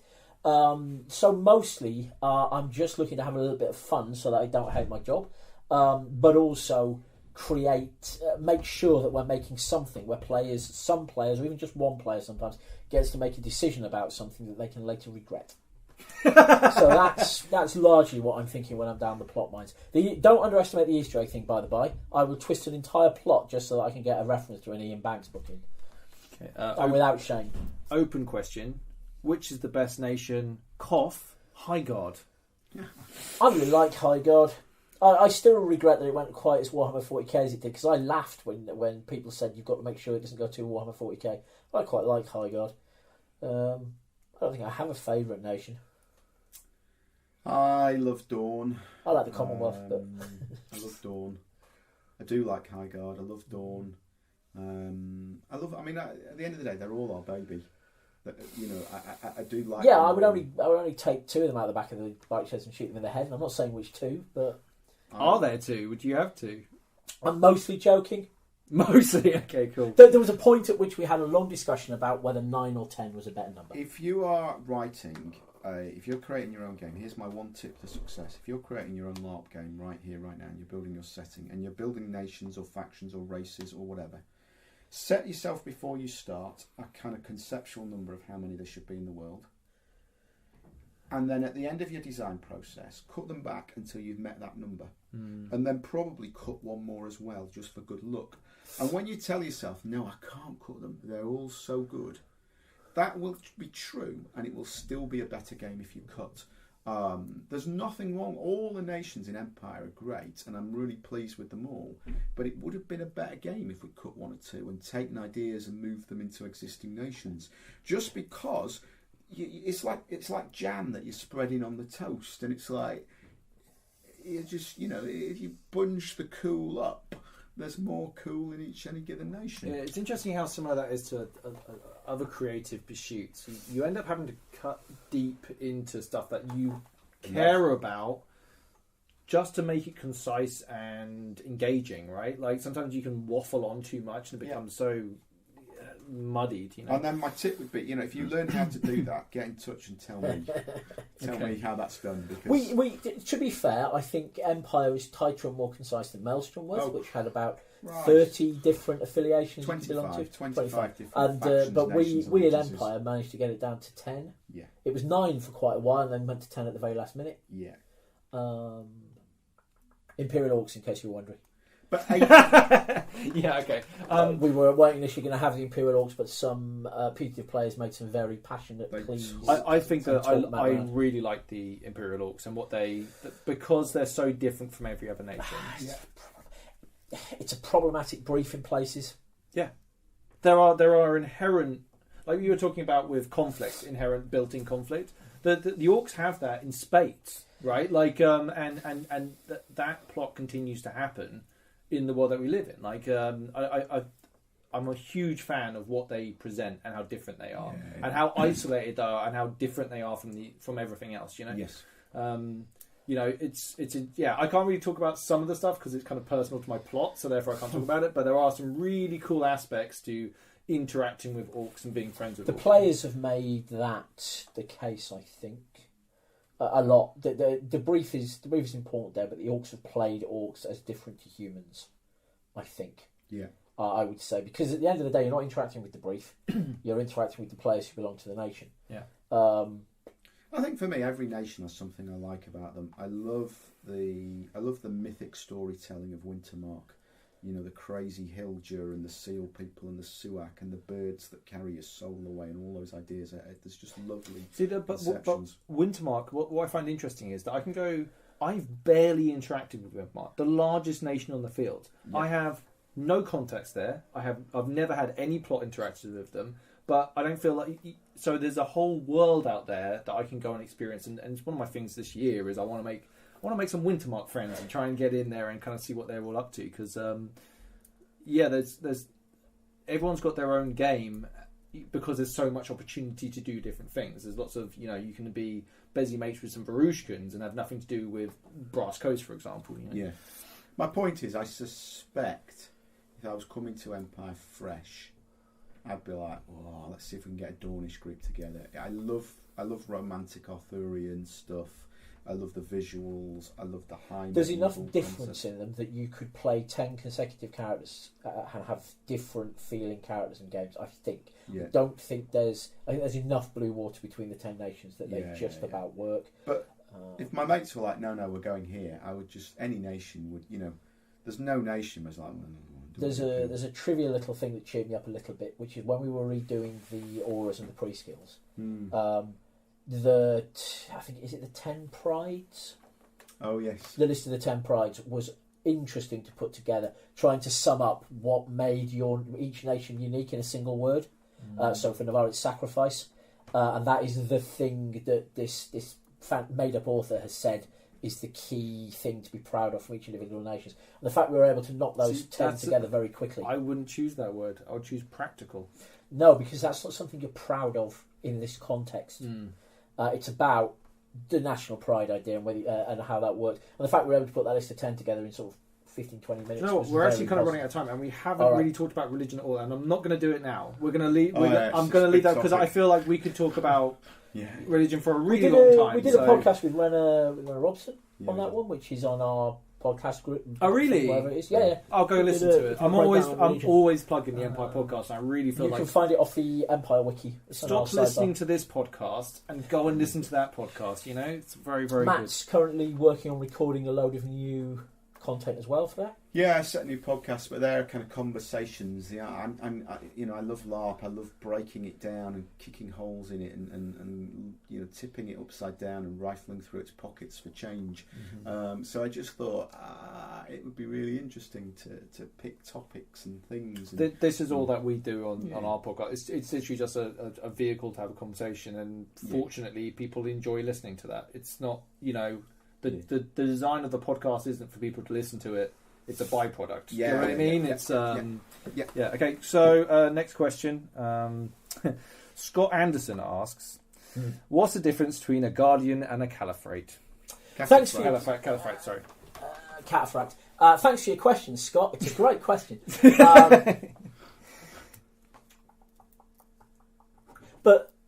But surely he's the player from Highguard. Shouldn't he be telling us what the difference between a champion and a cataphract? You can answer that question. So cataphracts are heavily armed warriors. There's a strong emphasis on heavy armour, and there's a heavy armour mindset. We're going to form a shield wall. We're going to stand here in our plate armour and throw the enemy back. It's defensive. It's immovable. It's a rock. They are the historical descent which comes from the cavalry, and there's a warlike mentality of like, we are going to hold the enemy back. Guardians, and they're heroes. Cataphracts are heroes. Everyone who's a cataphract and is really playing into that is a hero. And I think there's a bunch in the Shattered Tower, and they do die a lot because that's what happens to heroes. Heroes die a lot. You've then got Guardians are... It's a bit like saying, what's the difference between a Navy SEAL and an infantryman?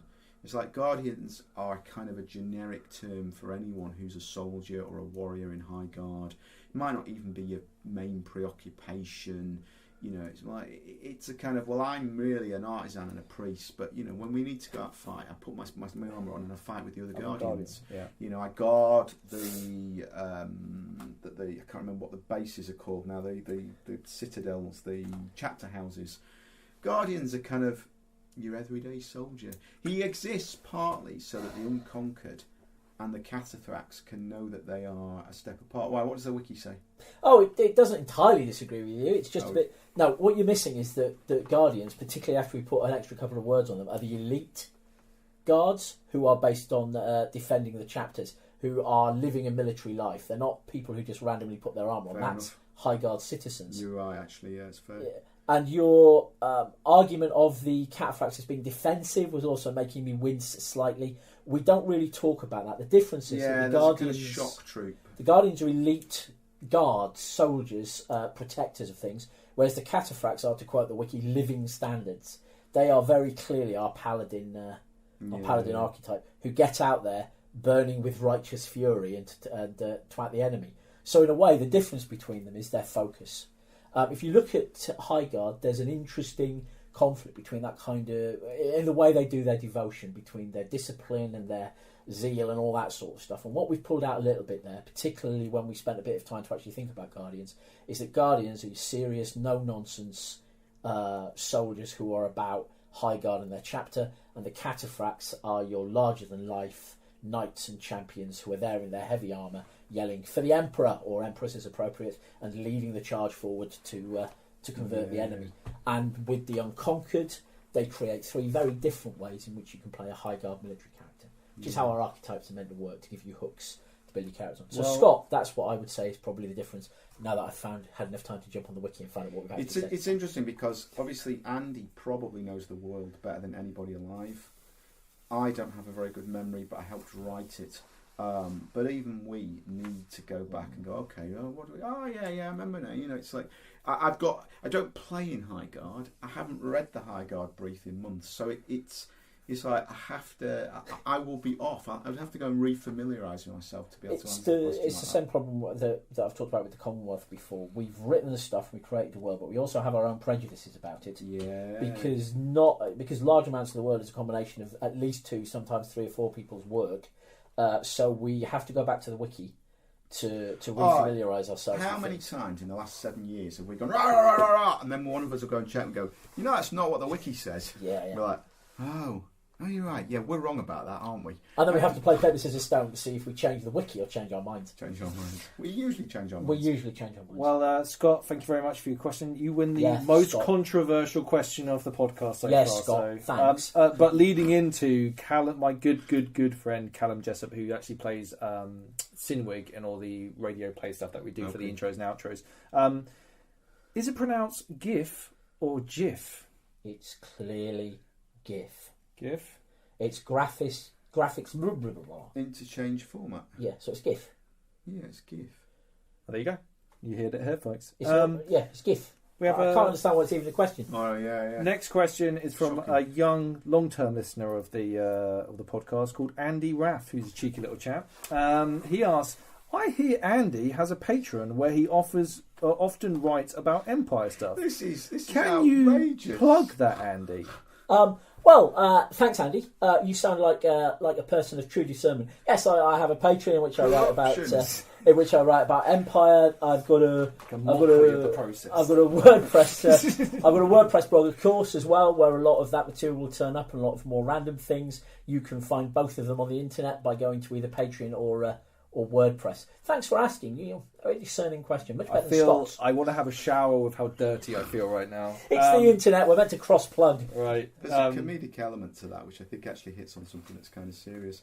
Periodically, people will email me or say something like, "Oh, I'm writing a book of, like, I'm writing a story that I want to publish. It's set in the world of Empire. Like, is that possible? You know, what is the copyright? How much does it cost? You know, you're like, no, there's no cost. There's no. It's like I make money off the world of Empire. PD makes money off the world of Empire. Why on earth should we be offended if anyone else makes I didn't money? even think about that stuff. Our intros and outros are pretty much set in an altered version of the. So please don't sue us there.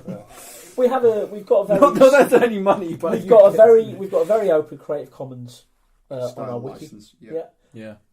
Because I'm genuinely serious about, you know, it's a shared intellectual property, and it's cool when people find ways to make that interesting enough that people want to pay for it. Okay, That's like just awesome. we talked about this earlier with the scale and 2,000 players. I'm actually lucky enough to go to a couple of player events later in the year, and they are going to offer me that in small scale interaction with NPC, 25 player in a castle.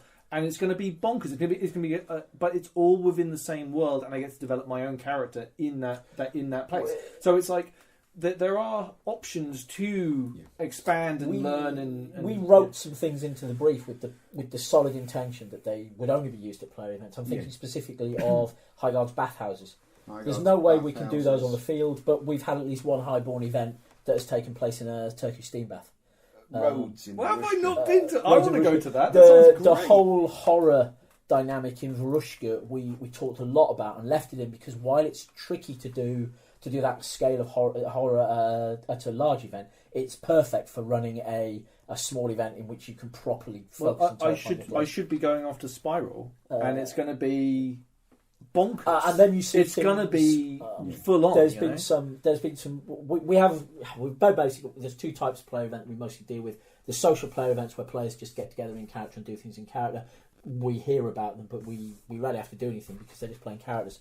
I think the most recent one it was Chris Terry and his gang did Nemesis 2. They'll write a plot. Triage is another one. Dave Young's No Return, and they'll basically tell us what their plot is going to be, just like they were one of our plot writers, and we'll give them some development And advice we've and had things. crazy pitches for ideas. We've talked about like running a Utoon event where everyone plays a Utoon and I sits down still and wanna work do out that. what they're going to do about these terrible things the Empire have done. I remember That's Michelle really fun. Taylor pitched one in which the Eternal Elenrith kidnapped a load of people and did experiments on them, things like that. They're not things that we would run or could run at a large event, but I really like the fact that people are investing enough in our world to run their own cool events. And the setting was written with that in the corner, in the kind of back of their mind was like, we want detail in this world that will be fantastic for a small scale game. Yeah. It's not, because we wanted people to be able to... I'm so excited about attending them. I can't. It's because it's like I've experienced now like 7 events at Empire, but it's going to be cool to experience it on a smaller scale among people that I'm not going to know everyone there, but I'm going to know a few people, and it'll be like, especially Ian's character Talis. He's got I think it's going to be really beneficial for him because there's certain parts of his character that are going to be really beneficial to be viewed under a tiny little... Yeah. Do you know what I mean? The pressure of a smaller situation. It's something that Matt touched on earlier. You get different types of experiences with different scales of games and different types of plays. I know. I think Renner and Busby ran an event for like 12 players, which was a deeply personal game of horror and guilt, and self-exploration and weirdness, utterly alien to the way that we do LARP. But I'm so pleased that they were able to set that in our world. In any way, shape, or form with Profound Decisions Empire. Everything to do with the shared world of Empire and the characters that live within it. I'm always really excited when people come to us and talk to us about a sanctioned event that is innovative, imaginative, that is aware of the size and scale of what it's doing and has been built a game around that, and is like Chris Terry's, where he does living sandbox events where effectively he goes, this is the map of the area and these are the forces that are present, and the players are going to spend 2 days moving through this area, going where they want, encountering these things. And I'm like, wow, that's amazing. That's not an event or a game we can run. There's a load of cool things like that. Was it Tony Porteous and group who did Triage? Yes. Who did some beautiful things with our traumatic wounds, which are really difficult for us to duplicate on the 2,000 player scale, but just took the traumatic wound idea to another level and built a whole event for medics, of all things, around that idea of making the traumatic wounds more in depth and a major hook for the game. But occasionally we'll steal. I think the last battle, the players got out on the battlefield, and then there were all these people they had to triage to help, who had complicated chain of and there was all this kind of weirdness for the surgeons, and there was stuff they had to do, and some of them failed. Half the patients died because they couldn't solve the complex problems, the medical problems these people had. And I wrote that partly inspired by Tony's stuff from Triage too. So Triage rather. Triage. So it all feeds. We really like player events. They keep a lot of them take place over the winter months as well. Keep they keep people's enthusiasm, buzz up. We've some of the people who've run them have won LARP awards, which is nice. I think No Return won best player event. I think, it's. I started my event running career by running sanctioned events for another large scale fantasy bank holiday system. It creates a great platform. You've got your audience, you've got your rule system, everybody knows the world, everybody knows the setting, everybody knows the characters. So 70% of your work is done for you, and you can concentrate on just the stuff you need for your event. So it's a wonderful way to get into LARP event running. And I'm always really passionate, and particularly with Empire. Empire was a real bugbear. It's like, I want this game to be a framework that will help people learn their craft as event runners and go, you know what, I don't need Empire anymore. I'm going to create my own game and my own setting, because I've had the safety net of running events in an environment where the rules are done, the audience is done. That now I can go without the safety net. So awesome. Yeah, we want them from the very beginning. We're pleased. I think we're both pleased with how popular they've proved as a thing with people. And how broadly the feared problems have not transpired. So good. Yeah, awesome. Okay, one last question. We're really running extremely low on tape here. So this is from my friend Tom Llewellyn. He would like to inquire, can I buy your shoes? I've only got the one pair of shoes. You didn't say no, though, did you? I mean... I wonder if this is a reference. Has he met me in character? No, he's actually... Because you sold your shoes to... Was it Ree or Lindis at No, I think Artful? it was... Hold on, so this isn't... Jerry. That was meant to be a joke question, but you have actually sold your shoes to someone. Yes. In character at an event? In character at an event, yes. I went to a game of Arkfall, great game. I only managed to get to one of the games, but it was a tremendously fun game. I was playing a ludicrous hat salesman. That was my concept. I'm a man selling hats. I had a bowler hat that I was trying to sell people, and I was just trying to make money by any means possible. And it was a very, very muddy event. And it's about an hour before the event ends, and this guy goes, I don't want to buy a hat, but I want to buy your shoes. And I sold him my boots and walked out of his tent to Stroke Building with nothing on my feet. Kind of went through. Well, there you go, Tom. If so for the right price, for the right price, if you meet me in character, my shoes definitely. Well, we said we weren't going to bring it up. Yes. Right, cool. Well, that's the end of my questions. Hopefully, I haven't missed anyone off. Apologies if I had. Thank you both so much for sitting down with us again. We'll probably do one again, hopefully at some point. Maybe this time next year if we're still going. Cool. That'd be fun. Winter's always a good time. Yeah, it's like it gives me something to do anyway. So I'm sure people appreciate you taking time out to speak to us. That's fantastic. As always, thank you very much for listening. There will be more episodes coming out. I'm not sure when this one will be out, but we're going to release a whole plethora of different specials. And always, thank you so much to our very generous patrons who help me out with a little bit of petrol money to get up here. So thank you very much, guys, and we'll join you again on the next one. Bye-bye. Right, this path is getting to be more swamp than path. We should try and source ourselves a boat before going any further. Those villagers might be able to help. Look what we have here, Beryl. More monster hunters, Mavis. Could be, Beryl, but these two look like they're more likely to catch a cold than a monster. Good day, ladies. We're looking to hire a boat. Well, you're shit out of luck. Practically everything that floats has been chartered, bought or stolen. Didn't know this part of the world attracted so many visitors.